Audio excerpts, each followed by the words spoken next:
Well, back to the Whiskey Festival at the Sandton Convention Centre. We also have non-alcoholic gin at the event. Now, 19-year-old gin brand distiller Jed Cameron tells, of course, us about what got him going. But I'll leave that to Yuveka, who's currently standing by right now with some of her guests. Yuveka, over to you. Thanks, Tumelo. Yes, we've done talking about whiskey at the Whiskey and Spirits Festival. We're getting to the rest of the spirits now, like you say. We'll talk about gin, and I mean, you know, it's been really trendy. Gin has been, the gin industry has been growing over the past couple of years, and if you look at the flavors and you look at the colors, and you know, it really, really has become the thing to have in your bar or your liquor cabinet. But like you said, I've got the youngest distiller in the country, Jed Cameron. His company is Dries Dales, is what it's called, and at the age of 19, and he started distilling last year, Jed. And then we've also got with us Teresa Mouton. She's from Virgin SA. She's the one with the Virgin gin, so we're going to ask her what's the point just now. But let's start with Jed. Jed, tell us what got you into gin? How did you start distilling and why? So basically my dad owns a distillery. I wanted to study mechanical engineering this year at TUX, but I decided to take a gap year rather, so I started working at the distillery. Found out I actually love working there. Got an opportunity end of February to take over as head distiller, and I took it, and I'm loving every moment. So this is your brand, if I'm picking it up. This is the one. It's a chili gin, so all the flavors. So how much thought, what goes into coming up with a flavor of gin, with a color of gin? So basically, it's up to you how you want to flavor your gin. Usually it's the distiller's personal preference, I find, that comes to making the gin. But really it's demand.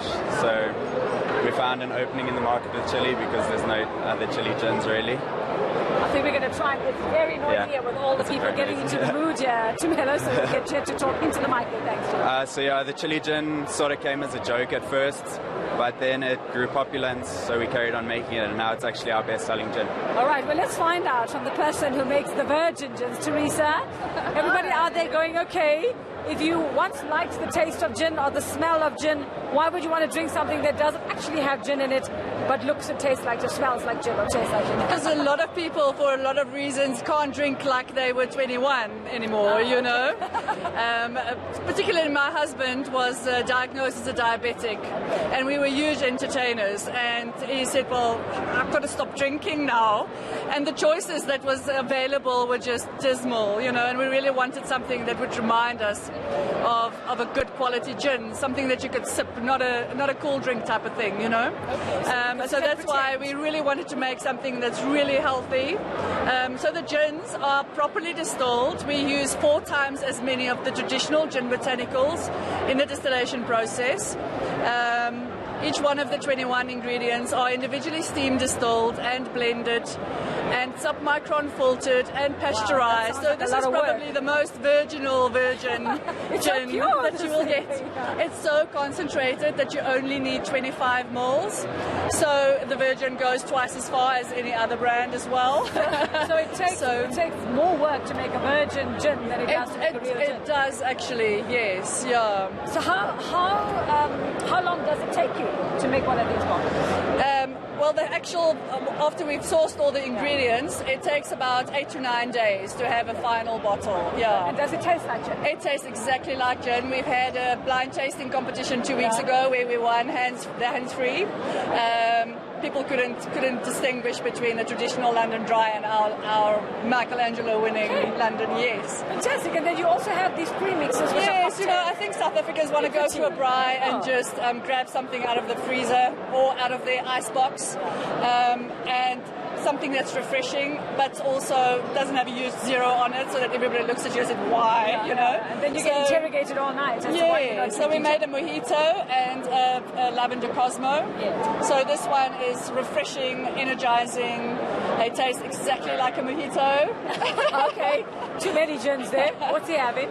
Great for mental clarity and immunity boosting. And then your lavender Cosmo is when you really need to chill out. The more you drink of those, the lavender will calm you down. You'll get natural chill out vibes from that. So there's no hangover the next morning. No hangover. And there's no sugar, so it's no artificial sugars. There's no added substitute sugars. Proper So version. that's the great thing, yeah. So Any one of you has to dieters. tell me. So I heard, it's often a story that gin is a depressant, that it makes you depressed. You're the one who makes the real gin. Does that happen? Not necessarily. It all depends on the flavoring. So basically, your earthier, your more junipery flavors, those tend to cause the more depressed side of the feeling from a gin. Whereas you get like your fruitier gins and stuff like that, creates more energy, creates happiness. Yeah, sort of spicy, creates like a more mellow type of. Okay, so Yeah. the gin industry is growing. Like, I mean, you're seeing all colors. You've got so many on the shelf. You don't even know what to choose. How do you guys, especially you with the Virgin brands, how do you keep up with that? Well, we're actually pretty lucky because there's only about 7 non-alcoholic brands currently in the country. So we don't have as much of a problem as these guys have because there's like over 200 local brands already. So I don't know. You should ask them. Yeah, tell us, Jed. I mean, how do you keep up with like the competition? It's sort of, you got to keep your quality up and you got to sort of get word of mouth out there about your product if you want it to be distinguished in sort of bottle shops and places like that. What's the main ingredient? And I know it's juniper berries. So, I mean, where do you get juniper? Is that something you find in South Africa? Do you bring that from overseas or what? Juniper does grow in South Africa, but we import ours from Germany. From Germany? Yeah. Okay, specific, all from Germany? No, not necessarily. You can get it from pretty much anywhere. It grows like a bush, so it's... Give us some idea of the other flavors. This is a chili one. What else do you make? So we have 5 flavors currently, including the chili. A Josie Dry, which is our typical dry style gin, sort of spicy, more cinnamon, ginger type of flavors like that. We have a floral, which is a very lavender forward floral based gin.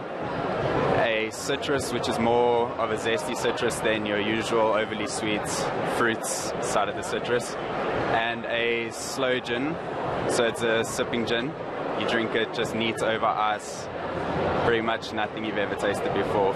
And you stayed away from the pink stuff. You're not going to... Yeah, it's pretty much oversaturated now. Yeah, it's too much pink. You don't know which pink to choose. And I'm very interested, Teresa, when we spoke about whiskey, we spoke about women getting into, drinking a lot more whiskey.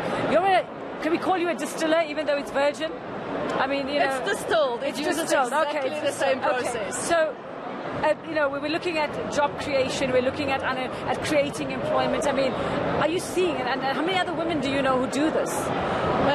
There's quite a few. I mean, Sober is owned by a woman who also makes traditional gins. So Jackie is probably one of the quickest one. And then Barbara and Quinn Hanley is also a woman, and she made, the John Ross. So I think there's a lot more women figuring out that, we're fitness conscious, we're moms, we get pregnant.